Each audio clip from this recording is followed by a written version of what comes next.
Hey everybody, welcome to this week's Q&As. It is Friday morning, so hopefully there was enough time for everybody to get their questions in. So let's jump in and see what we got. Jake Raymond wanted to clarify the question from last week about whether you could use a SVHS player, so a VCR with S-video inputs and outputs, to convert S-video to composite or RF. And Jake wanted to clarify that that question was specifically about, can you use light guns in that scenario? And as long as it's not one of the more modern VCR DVD combos that might have some kind of buffering chips built in, it should work. But my answer in this conversion is always the same, in that it might not work with the color space. Because you got to remember that TV signals were all encoded fairly the same way. So to convert S-video to composite or RGB to composite using something like a DVD or a VHS tape is different than converting the color space of a video game. So while, as long as it's not something that introduces lag, it's just an analog conversion, it would work with light guns, but would it be in black and white? Would it be in color? Would the colors be all messed up like with a lot of these conversions? So that itself is the issue. It's not so much about whether the light guns would work, it's whether the color conversion works properly with video game consoles, and each output slightly different signals.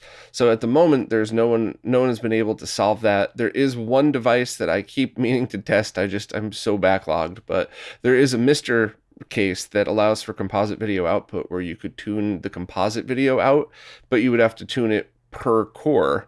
So it would be mostly the same thing. And when you talk about light guns, that's when you start talking about just a few milliseconds of latency will mess that up. So if there is something out there eventually that's released that does something like converts RGB to digital and then back from digital to composite video analog, that would definitely work. It would be pretty expensive for a device like that and probably be pretty hard to make, to be honest with you. That would work from the color space perspective, but that might add just enough lag to not have light gun games work. It probably wouldn't add enough to be noticeable in gameplay. It might be half a frame or something. So, in your brain, you could pretty much consider that as zero because it's not going to be enough to affect, controller inputs and stuff like that, but it would for light guns. So, once again, it's totally safe to try. So if you have one of those, give it a shot. If I am able to pick one up, I will definitely try it as well, just for the heck of it. And it might work with one console better than another. It's really just one of those things you got to try. So good question, but it's getting from RGB down to composite video in a generic external adapter like that would be way harder than building something internally where you have access to the color coding signals, the clock signals, and all that other stuff, which is why those Sony CX8 chips that you see in consoles have a lot more pins on them. It's not just RGB to composite S-video and then, down to an RF circuit. There's a bunch more going through that in order to have the conversion done properly and have all the colors stay the same way. So maybe one day I'll get into like a deep dive video about that, but those don't get too many hits, and I'm so backlogged I got to stick with the stuff that, that I think the most people would want to see. No disrespect. That's, if it wasn't up to the YouTube's algorithm, I would be doing videos like this exclusively because I love the nerdier side of things, but we'll see. Andrew Fiore said they're a spreadsheet maniac and they're volunteering to help with the wiki for things like organizing GameShark codes and basically anything spreadsheet related. They'd like to know the best way to contact the team so they can get involved. So first, thank you. That's exactly the type of stuff that we're looking for, but we'll get all that sorted out very soon. So there's going to be some kind of beta launch, I would assume by the end of the year, meaning just a few weeks. And then after that, we're going to tell people where to contact us to get on board with this stuff. And then it'll probably be like visible to the public, but, just kind of a closed beta for contributors, just so we could get all of the bugs worked out and get the workflow done. So you, Andrew, could jump in on that stage. So we're kind of all doing the beta together, and then eventually it'll open up to everybody. So thank you very much for the offer, and I'm excited to get this thing rolling. James Freeman wants to connect their Dreamcast through the RetroTink 5X to be displayed on a 4K TV, and they want to know the best cable recommendation to get the best possible signal, as well as the most compatibility with all the games out there. And it gets a little complicated when you get into that generation of consoles because they also support 480p. And in the case of something like a PlayStation 2, it's a little easier because 99% of the library is 480i only. And while yes, you could force games and some games support higher resolutions, it's a pretty fair statement. But the Dreamcast is the opposite.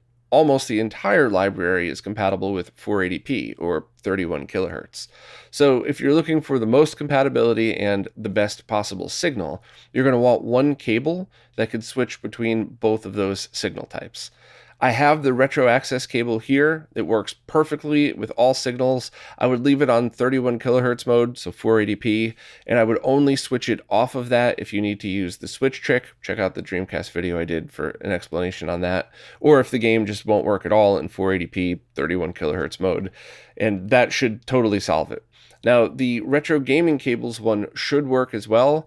I can't remember if I tested it though. I'm sorry, I'm drawing a blank. It should work. And of course, the HD Retrovisions, should they ever be released, will definitely work.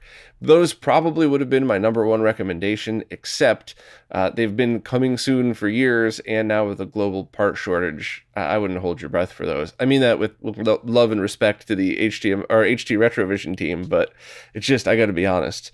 So I would go with one of those cables that can switch between them. Also, respectfully, you talked a bunch about different signal types and connectors and sync, and I don't think you should worry about any of that stuff. You got some of it right, some of it wrong, but your question wasn't about signal types, so I don't want to get into that. I just want to say I try to structure the pages on RetroRGB so you just get whatever links you need. And then there's a description. And I do the same with the videos as well. So try not to obsess about sync and signal types and connectors, and just kind of go for what's printed as, here's the recommended cables. This is why it switches between both signals. So in the same vein of that, just make sure that you get the ones that I recommend on the website, because you can get a SCART cable for Dreamcast that doesn't have the switch and only supports 480i or 240p, 15 kilohertz.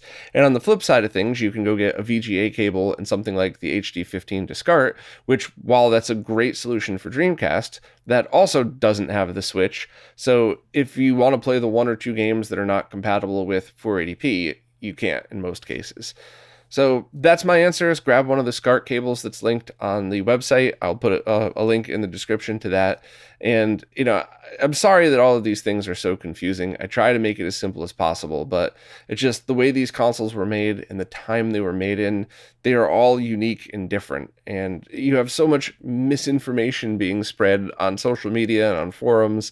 And so many people message me with stuff like, you know, I hear this cable is going to blow up my console. Is that true? And just, I try to keep it all on RetroRGB and simplify it. And by the way, I'm not making fun of you or your question or the stuff that you wrote about. That's just a general statement in that the stuff's really confusing, and it's so easy to just read something that's written by somebody who's really good at writing but doesn't actually know what they're talking about, which is why it's so easy to walk away from these things with the wrong advice. And I try to help, but, you know, I'm doing my best. So I'll drop a link to what you need.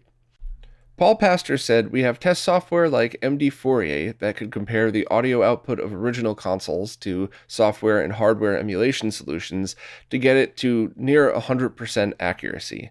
But what other tools are available that would help do the same thing? And for something that we could all run, there's manufacturers' test software that companies used to have. So it would be like a test cartridge that they would run in manufacturing to make sure everything worked. And most of those have leaked out, so we could download those ROMs or CDs or whatever and run them and do our own checks just for fun, just to see. But when you're talking about getting things really accurate, it really is mostly custom tools. And a lot of developers who create these cores write their own software and have their own hardware tools to test original boards versus what's on the FPGA. And that's really what it would take to get the rest of it super accurate. Hopefully there's some more software solutions that people might be able to come up with, but none of this stuff's easy. So I'm not sure if there's going to ever be like an overall set of tools that would work. I think it would mostly be whatever's released for each. I believe there's some test suites out there that have different softwares you could run and things like that. But really, to get 100% accuracy would require everything to be completely reverse engineered. But I don't like talking about 100% accuracy, because that's almost impossible, because then you're talking about things like, well, what if Sega switched the encoder halfway through a manufacturing run? And are you going to reverse engineer that? And are you going to have a choice of which encoder you want to use, even though there's only a 0.2% difference between them? And, can you call it 100% accurate if you don't have that? And my strong personal opinion is none of that matters. If the game experience is the same, all the same glitches work as original, the same bugs, the same good things, the colors, the reaction time, especially the lag, as long as that stuff's the same, then I would never complain about that. And I think a lot of the FPGA developers who work on this kind of feel the same way, while also striving for as accurate as possible. So I think we're at a place now where we're at a happy medium. Maybe sometime in the future, maybe when the next generation of developers start working on this, kids that are in college that want to get into FPGAs and also like old consoles, maybe they'll dig in and start disassembling these cores and start analyzing the less significant chips and try to get those up to speed. Even if it doesn't affect that core at all, maybe it affects another one or something like that. So, to answer the last thing you said, or is 100% accuracy only achieved with decapping and analyzing chips with microscopes?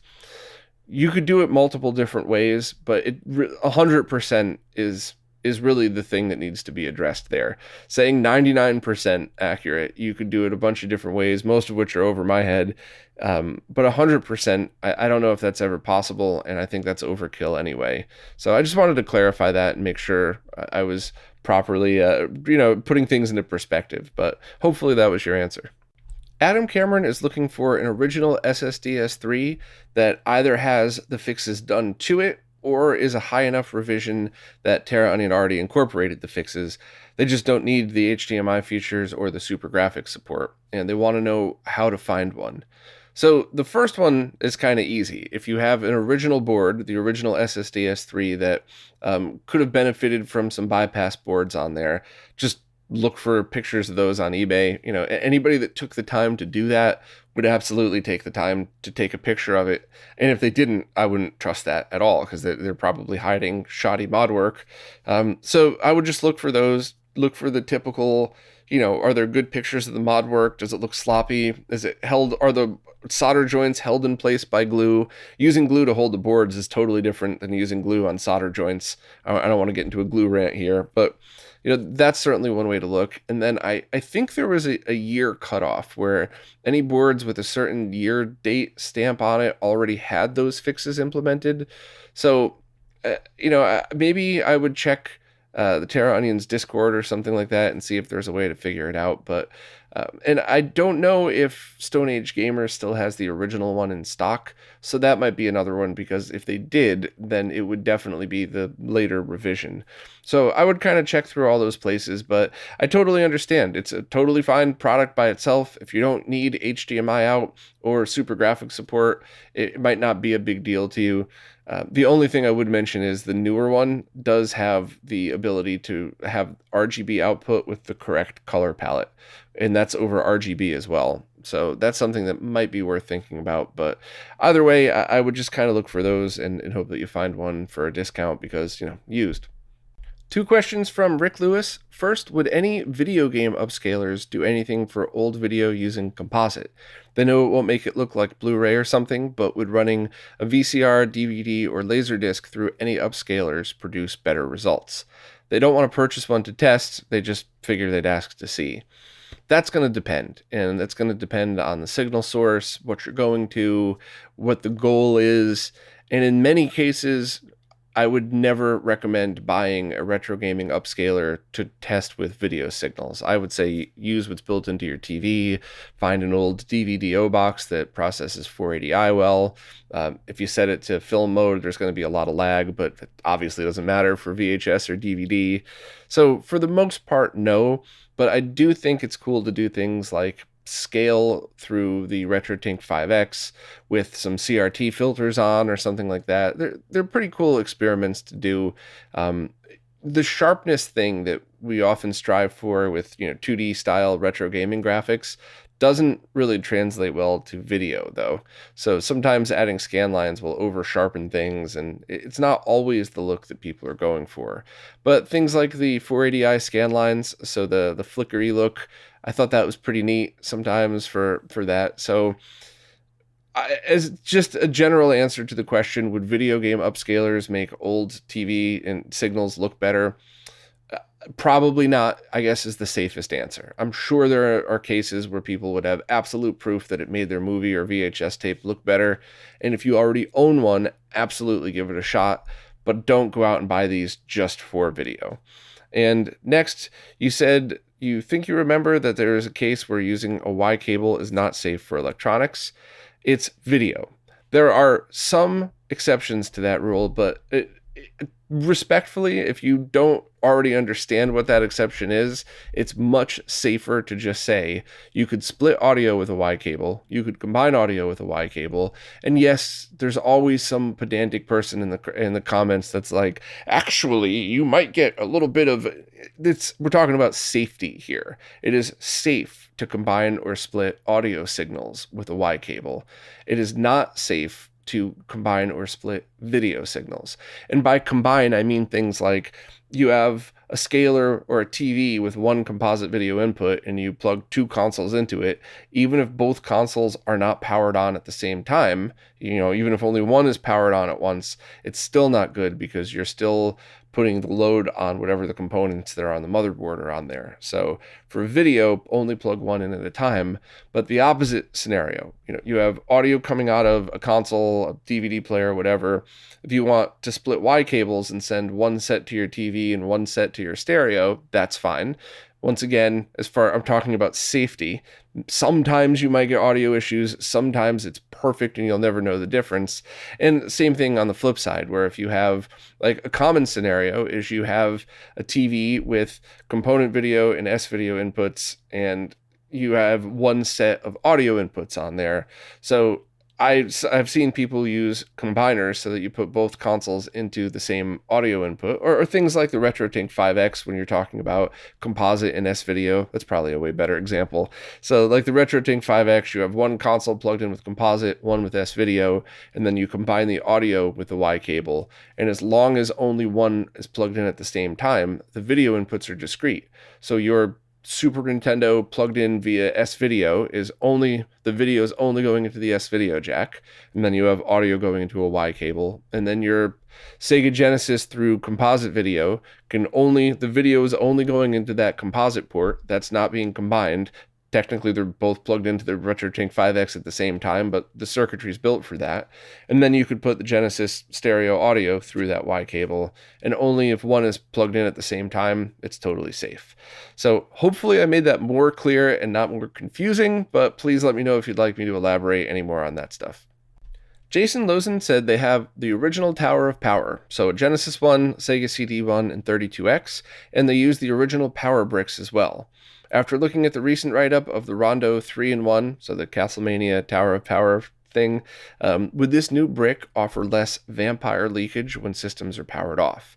They have most of their consoles plugged into two sets of surge protectors, and they never run more than one console at a time, but they do worry about the loads, particularly when everything is shut off as well as on.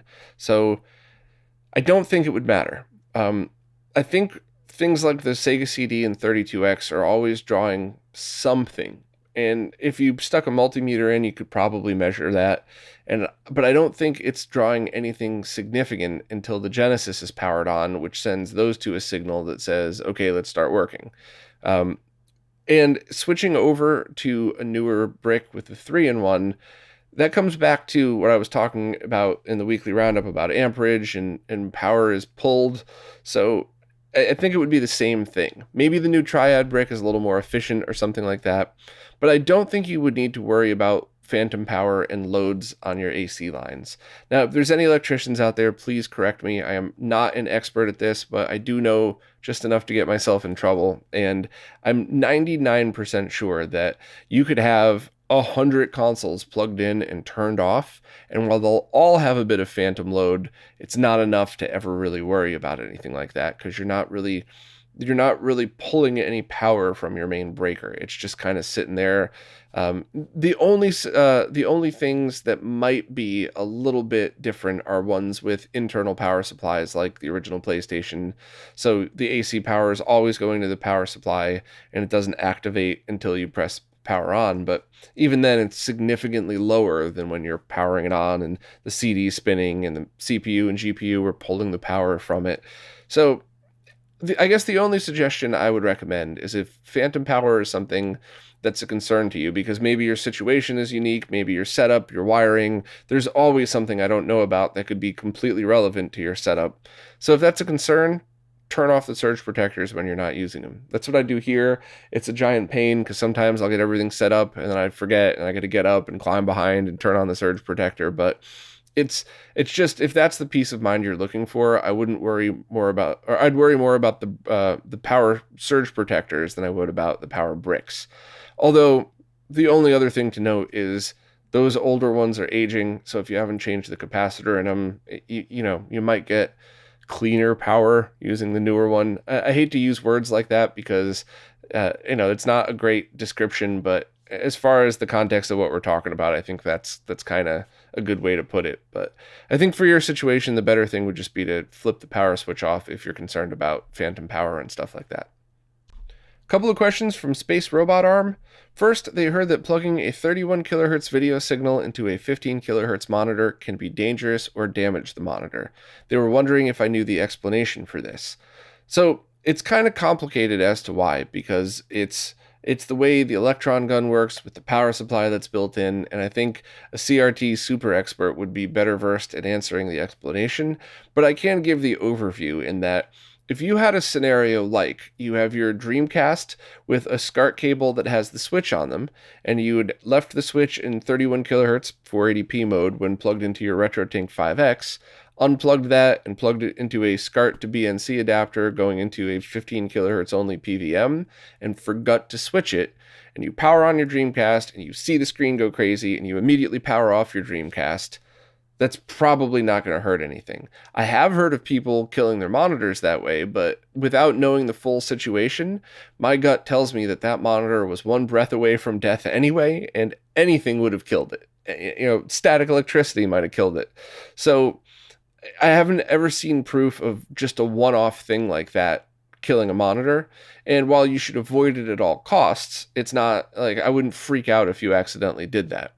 Now, the scenario that you presented, if you have CRT emu driver connecting a PC to a 15 kHz only TV, and every single time you boot it, you go through post and it's in 480p mode, eventually, yeah, that could kill your monitor a lot quicker than if you just used it normally, which is why I usually say if you're going to do stuff like that, either power on the computer first, give it 30 seconds to boot, and then turn on the monitor, or use the software called Atom, I believe it's called, that you could flash custom BIOSes onto certain video cards that force them into 15 kHz all the time, or use arcade VGA cards that never, you could set it to never do that.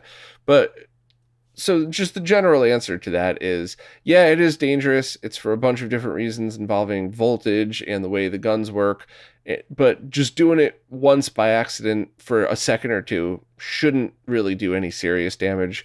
Whereas continuously doing it, yeah, I mean, that's not good, and you could cause some serious damage or kill your monitor. And the second question, they went to buy a D10 Nano and it went out of stock the same day they went to buy it. Do I know how long it takes to restock? It's a global part shortage, so it could be in stock tomorrow or it could be in stock in 2023. And it's not the answer you were looking for, but it's the unfortunate truth. Some of the weird things that have been going out of stock have been kind of surprising. Things that we've always had hundreds of thousands available now are, there's a year-long wait time. And I guess it's for things like that are more things that aren't super popular that people may have already had on their shelves. They're not going to go back and use one of their manufacturing lines to make something like that when they could have a million made and sold. Whereas, making 50,000 of something and some might sit on a shelf for a while, it's better for companies who are, probably in trouble because of all the shutdowns and everything. They probably want to get their money through. So it could be that the DE10 Nano is out of stock because they're waiting on a small part that they never would have guessed went out of stock. Could be the FPGA chips. It could be a lot of things. So I would just kind of cross your fingers and hope that one could come back around, but I have no clue when that would be. Richard Webster has an interesting question that I'm not sure I'm going to be able to answer without more info, but I'll certainly be able to lay it all out. First, they have a SCART switch with a mix of RGB over SCART or composite video over SCART. Because remember, SCART is just the connector. It could have multiple signal types through it. They want to run that through their Extron Crosspoint and then have the video outputs go from there. So this presents two issues. First of all, you can't run composite video through the sync lines on a Crosspoint. So any console that's composite video over SCART, you would be better off not using that cable at all, picking up a cheap composite video cable and a BNC adapter, and I believe you'd run it through the red input of your Crosspoint. So it would take up a full RGB input, but you would just select the red line and audio, and that would be it. So you would have to skip the SCART switch for composite video in this scenario only because of how the Crosspoint would handle it. Now, you also mentioned having a sync stripper going between the SCART switch and the Crosspoint. So first of all, even if the Crosspoint did accept sync or composite video over sync, that's exactly the purpose of a sync stripper, is to delete all of the info other than sync from the composite video signal. So you would never be able to do that anyway. But why do you need a sync stripper? If you have a bunch of RGB SCART cables with sync on Luma, sync on composite, and even C-Sync, if you have it all mixed together on the same switch, then yes, you would definitely need a sync stripper for that, for the same things that I was just talking about. Extron Crosspoints are pretty much one of the only scenarios left in retro gaming where a sync stripper would be necessary if you don't get C-Sync from your consoles. So, but what if all of your cables are RGB SCART with C-Sync on the sync line? You might not need a sync stripper at all. You might just need a SCART to BNC cable. So the two answers to that is you can't run composite video through sync at all. Whether you want to keep it as composite, whether you want to use it as sync, you have to run composite video through one of the color lines on the Crosspoint, and only that way. And the second part of that is, if you have a mix of sync types on your SCART switch, you would need a sync stripper, but if they're all C-Sync, you probably wouldn't. And I think in this specific scenario, if you're not sure, this would be fine to leave the sync stripper on there. Once again, I'm sorry to sound like a broken record, but in almost all other scenarios involving retro gaming, you would not need a sync stripper at all. And if you weren't really sure, I would say start with no. But in the scenario of the Crosspoint, it would be the opposite. I would say just use it if you're not sure, and make sure not to route composite video, not as sync, but as the signal of, you want to plug composite into your TV. I think you have to run that through one of the three video lines, and you cannot run that through sync. Couple of questions from Brian Miller. First, they want to know if an RGB bypass is still coming for a non-one-chip Super Nintendo or Super Famicom. And yes, there are 3 now in the works, and one of them, the one that had the most promise by far, is pretty much dead in the water because of the part shortage. We've been trying to scramble to get leftover parts, expensive parts, reroute a board, all that other stuff, just to at least get this installed and more, get some prototypes done, and get it ready for production, but that project's pretty much stalled. The other one works on some and not others. There's mixed results, and I generally wouldn't recommend that one unless you're somebody who does all of this work and testing and development yourself. In that case, it might actually be a fun project where you might learn something, but as a gamer, no, I would definitely not recommend it. And then there's a third one that was teased, but then I heard nothing of it, so I don't even know what the status of that one is. So my unfortunate answer to this one is basically don't hold your breath. And I'm sad to say that, because Super Nintendo is my favorite console. I'd love to see mods like this, but it's not anybody's fault. It's either the nature of the mod or the part shortage in people's way. So don't hold your breath for that, but I really want to get on this. I especially want to install it in that clear Super Famicom that I just assembled. I think that would be awesome, but we're on it and we're trying, but the part shortage is killing it. Also, they wanted to ask, how effective is recapping a consumer CRT for fixing geometry issues? So there's a couple of answers to that. If the caps are totally bad, then it would be a big improvement. If the caps are just starting to go, or if they're fine, you're going to get zero improvement pretty much. And in fact, with consumer CRTs, you're almost always going to get blurriness on the corners. And that's one of the main reasons why these professional video monitors were such more expensive pieces of equipment. It's because they're precision instruments where you were able to get in and tweak a lot more of the settings, especially some of the BVMs where, I mean, you could go all the way up to the corners and perfectly tweak the geometry. I don't know if I would spend that much time doing it, knowing how easy it is to hurt geometry on CRTs. So my answer to that would be, if you say you have a bulge and bow at the top of the screen, beautiful picture other than it, it's a 27-inch Sony, and I think that model is the black or charcoal plastic case with the curved tube. That's a beautiful TV, if that's the one I'm thinking of. If you have the ability to recap something and you know how to work on a CRT, which I have to say this every time, you could die working on a CRT. You're not going to die modding your Super Nintendo unless it's your fault or fate. If you mod it in the bathtub, that's your problem. If you get struck by lightning while doing it, that's the world's problem. But if everything is a normal scenario, there's zero chance of death modding your Super Nintendo. That's not the case with CRTs. So if you're comfortable working on CRTs, you know how to do the discharge properly, you know how to recap a board, I would say do it anyway, because then you've just bought yourself 30, 40 years of that TV, assuming nothing else dies on it. And on top of that, I would also look into RGB modding it, because I believe those models can be done fairly easily, even if they're RF only. So it might fix your geometry issues, but if you have the ability to do it yourself, you might want to call it a 2-weekend project. Weekend 1, take off the back, discharge it, do up a full cap list, order the caps. Then weekend 2, have when the caps arrive, put those in, and then kind of go from there. And your last question or statement, you tried the voltage regulator I recommended in the Retro Game Restore clear case video, and it appears to work great if you want to remove the heatsink. So I believe you're talking about the one that's like $11 or something, the expensive one, not the cheap one. And I appreciate the feedback, and I also especially appreciate the last line. This is purely anecdotal. So thank you for being a fellow nerd that says this is my test. It might be different for yours. It does kind of bug me when people are like, I tried one, so it's got to be the way it is for all of them. And you did not do that. So thank you, Ryan Miller, for being a good nerd with the rest of us. But that's great info and great feedback. And I would love, the next time I put an order in on DigiKey, I'm going to pick one of those up and do it to that same Super Famicom with the clear case.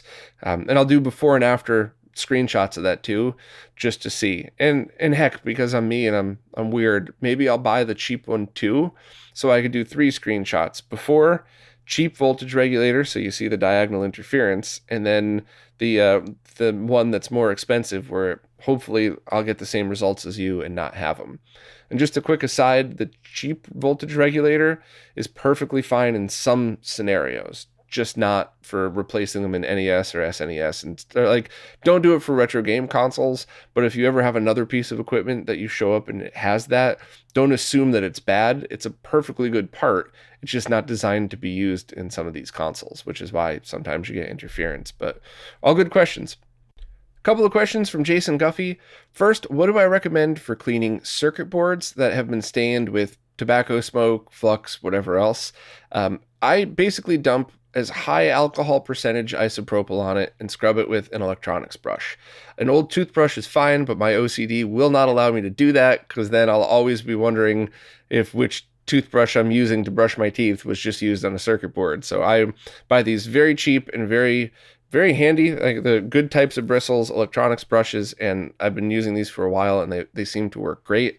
You could also do something like use a UV cleaner, or you could, after cleaning it in isopropyl, put it in UV light. But what I normally do is scrub everything down, Careful, because you don't want to knock off any SMD components, but I scrub everything down with isopropyl, and then I take compressed air. I have one of those on the tools page of the website. I have one of the ones that you plug into the wall that it's expensive, but it's way cheaper than constantly buying cans of compressed air. So I'll hit it really good with compressed air. Get under all the chips, get under the capacitors and all of that stuff to blow out as much of the liquid as possible. And then I personally do not have any kind of UV boxes, so I will leave it in direct sunlight for like 3 or 4 minutes each. I don't think it's probably not good to leave anything in direct sunlight for a long period of time, but I do think that the UV rays and the heat of the sun get whatever microscopic little bits to dry out quicker. And remember that isopropyl is a pure, clear liquid that evaporates very fast. Whereas you could technically use distilled water to do that, but I don't know. I think I like using isopropyl for that. I just think it's safer in every way. And just a quick reminder for anybody listening, the reason you never want to use water is because of all the little minerals and impurities that are in it that are microscopic, but would sit up and build underneath the chips, build up in all the little nooks and crannies. So you could hit it with compressed air, you could leave it in the sun afterwards, and all of the stuff that's left would oxidize. So that's why I always get really upset when people just throw circuit boards in the dishwasher and say, look how clean it is. Isn't this perfect? I guarantee 6 months to a year from now, that board's not working anymore for this exact reason. So isopropyl bath, scrub it. For fans, because there's grease and lubrication and bearings, I would not do that. I'm sure it's safe in certain scenarios, but I normally just replace the fans, or I try, depending on the type of fan, take the blade off, and clean those. But mostly it's compressed air, or I'll take a soft bristled brush, not somewhat coarse like this, but something that you would use for like the wheels on your car, and just kind of get in there and scrub with those, because that doesn't really put too much pressure on, and the soft bristles really get in all the nooks and crannies pretty good. So that's what I would do with that. But fans, compressed air, soft bristle, and if it starts to slow down or die, I would just pick up a new fan, because usually they'll last years. So it's not like you're throwing money away buying a new fan every month. If it's every couple of years, it's a worthwhile investment. Second question, can I recommend any websites where they could buy pre-cut wooden arcade cabinet kits? No, but do some research, because there are some people out there that make some great stuff. They make them replacements for original cabs. They make them for custom CRT cabs, for custom LCD cabs. There's definitely some good people out there that do this stuff. I would just recommend avoiding any store that also sells for only $3,000, you could have 5,000 games, because that's thievery. And if they're willing to do that, they're probably willing to cheap out in their materials and stuff too. So I always stay away from those. The other questions, you're planning on using a cheap Windows 7 PC on the inside, using Launchbox as a front end. Do I have any thoughts on that, or any other streamlined emulation front ends for something like this? So for me personally, when I turned my old MK cabinet, which I miss so much, into a multicade, I used a PC just like you. I used Windows, not Linux, which was the right move at the time. Probably not now. I'll get to that in a sec. And I used Mala, which I still have on the website. I have my custom build because I wanted the simplest thing ever. I wanted basic artwork, basic game selections. I wanted it to use the least amount of CPU power, and I thought it was fine. It's not nearly as fancy as any of the other choices out there, but I was really happy with how it worked. I was able to have custom things and when I launched games. But that is a long time ago, and I think things have changed. I think if I were to do that today, which I plan on, hopefully I'm able to get a video card to try CRT emu driver, and that, I think it's called Atom. It's the second time I mentioned it in this podcast, and I should really have gotten that right. So I apologize if I didn't, but I want to try flashing a video card to have the 15 kilohertz only mode. And I would absolutely go the route of one of those Linux based builds where you might even be able to boot it off a USB stick or something and use that to launch it. I think that might be the best way to do it today, because we're 6 or 7 years ago now is when I used Windows, and the Linux stuff, you still had to be a Linux expert to get it into a state where you could just use it. And I don't think that's the way it is at all right now. I think there's some Linux-based stuff that's really great for that. So the best thing about these things are you could just boot it on a USB stick. So I would give the Linux route a chance, see what you find, and if you don't like it, go back to using Windows 7, or maybe both. If it's super accessible, maybe you could just have, a USB stick that you plug in when you want to boot into MAME, and then unplug it and have it auto boot to your SSD if you want to go into other stuff where like you could do Steam in an arcade cabinet style. But that's totally up to you. Do whatever you think is best, and post pictures and stuff. I love seeing custom arcade work. So this next question comes from somebody that obviously doesn't know the situation behind it, so I've covered up their name because I don't want any shame or trouble going their way. It's a very innocent question, and I don't want anybody thinking that I'm going after this person. I'm not at all. The question is about a product sold from a notorious clone company. And I'll answer the question after this, but I got to start out by saying, while this probably isn't a clone, I refuse to associate myself at all with this company, their clone products, and especially their really gross and shady techniques on social media. Because while they've admitted to cloning, they still do it. And when I call them out on it, they try to launch like a hate campaign against me and try to convince people that I'm the one that's lying. And it got gross. I mean, it's why I did that video with Nick a couple weeks ago, is because they tried to turn it around and be like, we're not a clone company. Bob's just after us because, and I don't know what stupid shit they make up. But so no, I have not tried this component cable at all. It's probably not a clone, although I'm sure they've stolen something involved with it because that's what this company does. And I refuse to associate with them at all. And I definitely don't recommend anybody buy any product from them, because if they're willing to do some of the shady stuff they've done, are they willing to just skimp out on parts? Are they willing to skimp out on power components?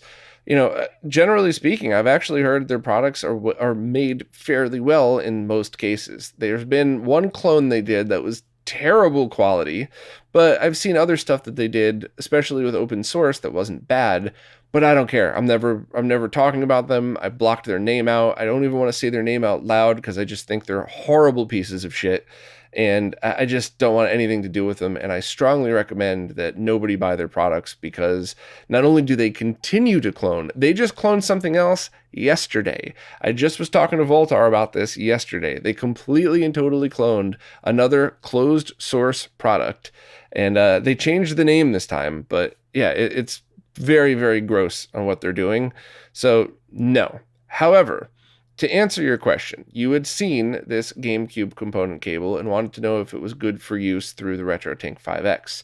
While I have not tried it, other experts that I do trust have and said it's junk, so don't use it. But there is some good news here.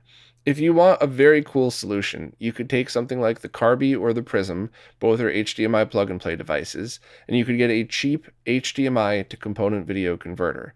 And I won't leave a link to that in this question just because I don't want this notorious clone company saying he's lying about us just to sell his converters. I don't sell converters, but whatever. So just, Amazon or retrorgb.link/cheap DAC. You could find the HDMI to component converters, as long as the part shortage hasn't stopped those too.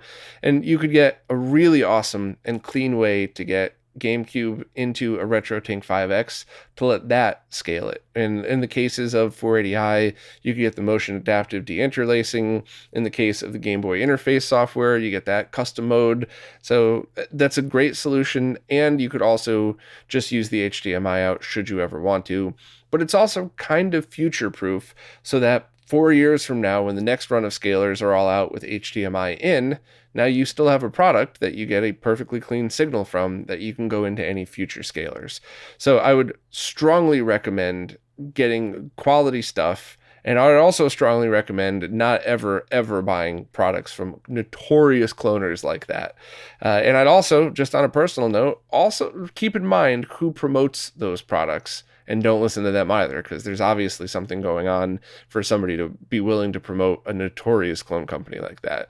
So I have your name blocked off. I don't want anybody thinking that you're promoting clone products. That is not at all what your question is.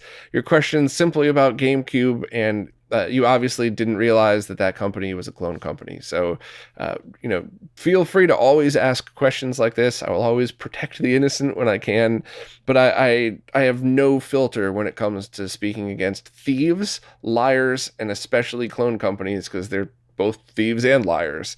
So yeah, don't buy that cable, please. It's just you're supporting an awful company that's doing a lot of terrible things.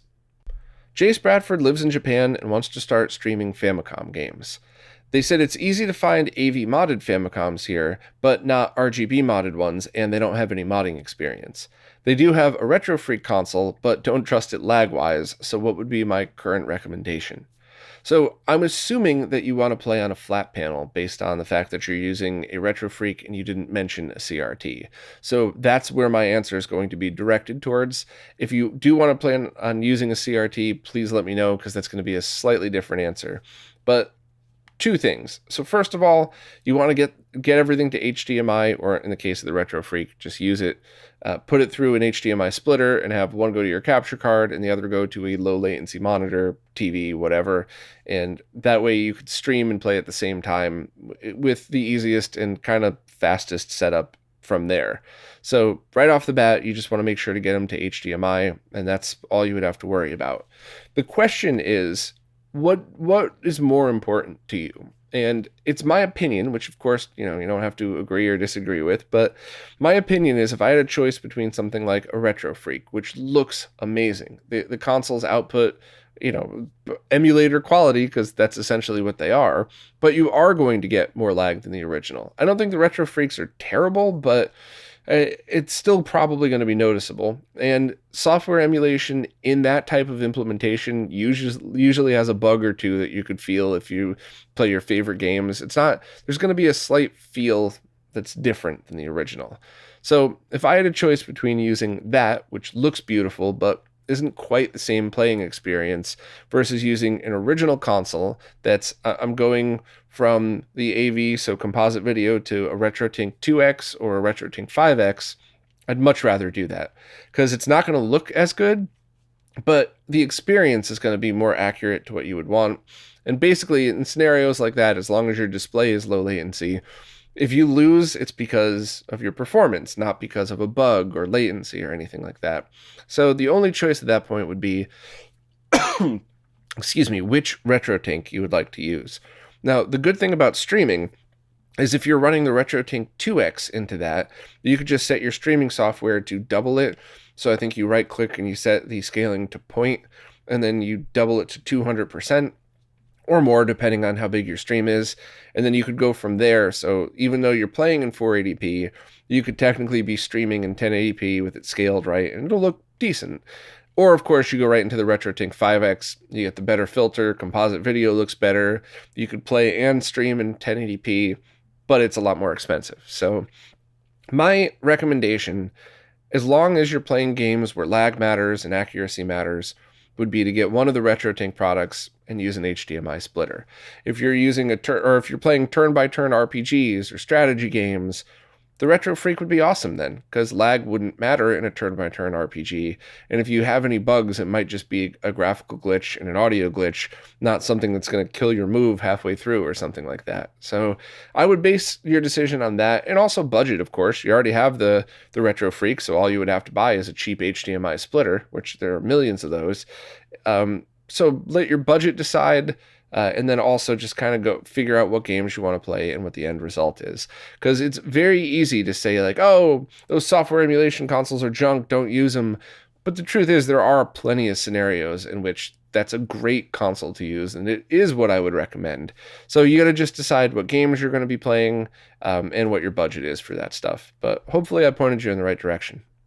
Aaron S. wants to know if I have any recommendations for Atari controllers for the Mister. Wired or wireless is fine.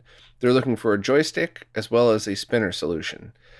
They saw that the new Atari VCS has a Bluetooth joystick, but the price is a little steep at $60. They're hoping they will eventually go on clearance.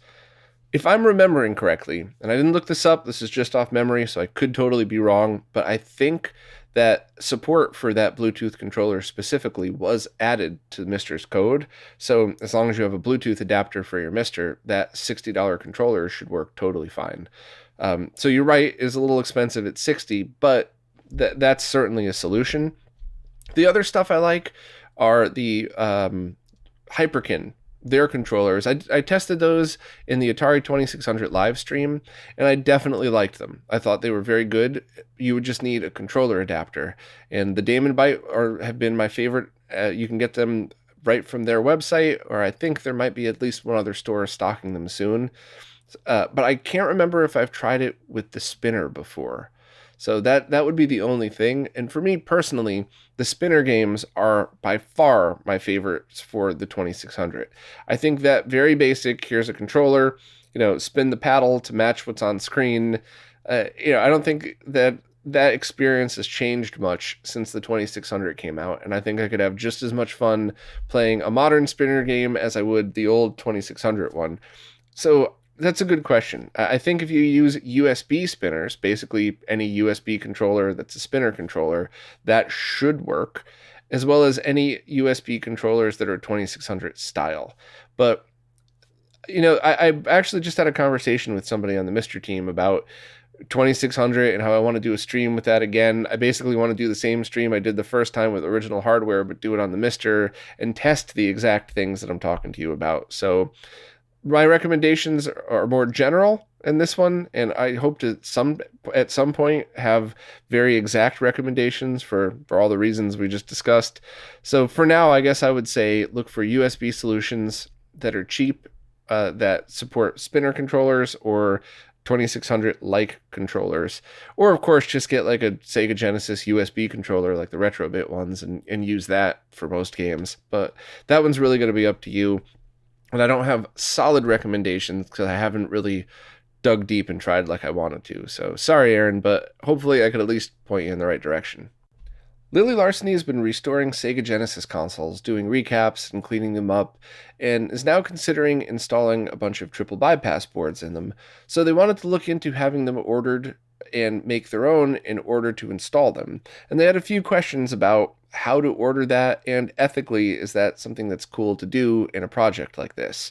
And I could certainly speak for the project open source side because I was on the triple bypass team, and I could say that, yeah, that's 100% ethically cool to do something like this. We open source the product so that anybody could make them. There's no shenanigans. You're not trying to undercut somebody. You're not trying to do anything other than make some for yourself to save a little bit of money and while you're installing these. And I think that's a totally cool thing to do. And I think that's something that you should be proud of. This is not a clone company. This is, hey, I took an open source product and I want to make them and install them in these things that I've been doing. I think that's all positive. As far as having them made, there are some things that go into this. So first of all, there are very small surface mount components. So you could definitely go through the bill of materials, order all of the parts yourself, have the boards made up, solder them all together. And if you enjoy that, if that's a hobby that you like doing, this would be awesome. If you don't like doing that stuff, this is going to be tedious and painful, and you're going to hate yourself for ever wanting to do it in the first place. And I'm saying that with a smile on my face in case anybody's listening audio only. I'm teasing, but also being serious, because there's been a couple of times where I did not have the time to do that, but I had to finish the testing, to do whatever else. And I'm taking these tiny PCBs, just cursing myself the whole time, going like, I should have had these made. Why am I spending my time doing this? But on the flip side, I've had plenty of projects where I'm like, oh, this is great. I got a little hangover today. I'm just going to sit here and, space out, solder some boards, take my time. And it was a really enjoyable experience. So keep that in mind, because there's a lot of components and they're very complicated. And if you mess up one or two resistors, you could change a lot of stuff on it. So I don't think you could blow anything out, but you'd get them all installed and you'd kind of go, what's off on this? Now, as far as having them made at other places, so using things like PCBWay or JLC PCB and having them not only make the boards, but also get the components, put on the components, and have them made for you, that is in many ways more complicated than doing it yourself. Because not only do you have to provide the bill of materials for the companies to do so, unlike ordering them yourself, you have to be going back and forth with these companies. And I have a lot of experience with this from previous companies, retro gaming stuff. And if it's something with 5 components on it, yeah, absolutely. It's super easy. You could send detailed pictures, you could explain everything, but there's a lot of components on the triple bypass. So if you would want to do that, I would almost recommend making a handful yourself first, just to get an idea of things. Then you'd have to know where every one of the parts goes, which there's documentation, but you would want your own understanding of it. You would have to provide links to everything. If something's out of stock, you would then have to figure out what replacements you could get, what's compatible or not, which parts you might be able to change, which you wouldn't. So basic example, if you have like a 220 microfarad capacitor that's rated at 10 volts, you could totally throw one in that's rated at 12 volts, but not at 8 volts or anything else. So you'd need to know all of that stuff. And then not only would you have to basically go through the design with them at all, but they don't have any way to test these. So they would be sending you these boards, and you would then have to test each one yourself. And if there's a problem, you would have to basically start disassembling the boards and figuring out where the problem is. So I am not in any way trying to discourage you from doing this, you or anybody else, but I do want to paint a realistic picture of what this stuff is like. And that's why I wanted to make sure that there are a bunch of good people out there selling these boards, that they do this all the time. So the thought, and I haven't done this in a while with PCB manufacturers. So the thought of me doing that with the triple bypass gives me anxiety, and I would ask somebody else to do it. Whereas the companies that sell pre-built boards spend all of the time and effort doing all of this stuff with all of their products. So they've already gotten into a groove with their rep at any of these places. They already, they have a rapport, they could talk to them. They're used to, the nuances of working with people where there's often a language barrier. So it's just much easier for them to get them made. And it's much easier for us to just click on a link, buy them, install them and not worry about it. And it is almost never happened that somebody got a bad board, and the times that they did, 99% of the time they find out afterwards that it was actually something they did to begin with. And even those last times, I would kind of suspect it was more user error than a problem with the board itself. So there's some exceptions, there are definitely some exceptions, but generally speaking, if you buy one of those from a reputable seller, you're going to get it and it's going to work fine, and you don't really have to worry about it. So I wanted to take the time to explain all that. Once again, not to discourage you, but just to let you know what you got yourself into, because it's not as easy as just saying, hey, here's the bill of materials, here's the PCB Gerber files, make them and send me 10. There's way more that goes into it. Whereas if you're just getting the boards themselves made, yeah, here's the board design, make them, don't mess it up, here you go. And that's another thing too, is a lot of boards that we've made over the years. Well, let me reverse that. We've made a lot of boards for hobby projects and retro gaming over the years. And once, to my knowledge, the board was bad from the manufacturer. I think it was one of the ones in the US, but we wasted so much time on this just to find out that they had grounded one of the power lines to ground by accident. It was not in the design. The Gerber files were fine. We checked those. And it was one of those things that was so hard to find. I think I ended up sending it to Voltar, and he was the one that was like, I spent an hour with this, and did you know that this thing shorted? And it's just, so anytime you have anything made, it's up to you to do the quality control on it. And that's a pain in the butt. So if you want to get into doing this, by all means do it, but you might be more beneficial starting out with things like the open source Super Nintendo and basic N64 RGB boards, because there's a bunch out there. Boardy's designs are all open source, and that's much easier to get that board made. It's much easier to work with people and have them only put 4 components on it. It is infinitely easier to test, because in many cases you wouldn't even need to, like if you made 10, I would install 1, but you would just test the rest with your multimeter, and then you could kind of get used to making boards with components on them and work up to the next. So if you want to jump into this project, good luck, but it's going to be a roller coaster ride trying to get it all working. But the good news is, if you do, then you're kind of geared up to make complicated boards. So you would be able to do stuff like make runs of 10 or 50 of something and do small installs and stuff like that. So if you turn out to like it and you're good at it, this is a very cool hobby thing that could get you some extra cash to fund the rest of your hobby. But if you don't like it, it's going to be a nightmare, and you would have been mad at me for not warning you, which is why I did this. So hopefully this long rant came out all right, because I wanted to make sure I was positive about it, but I gave you an accurate description of what you could be getting yourself into. Looks like there was only questions on Patreon this week, but I just wanted to remind everybody, if you support on Floatplane or Ko-fi, I think that's how you say it, you could ask your questions there too. And if you're new to these support services, ask any question you would like wherever it is that you support in the latest Q&A post. The way the services work, I can't really figure out what's a new question on an older post. Plus, I really like just scrolling through in real time like I do here. So any question at all you have, post in the latest Q&A post. If for whatever reason I miss it, please just re-ask again or DM me if it's something important. I never intentionally miss a question, just sometimes things happen, they get deleted in post, they come in after I start recording, whatever it might be. But anyway, thank you very much for watching and listening, and of course, thank you for supporting, because without you, none of this stuff could be possible. So thank you very much, and I'll see you next week.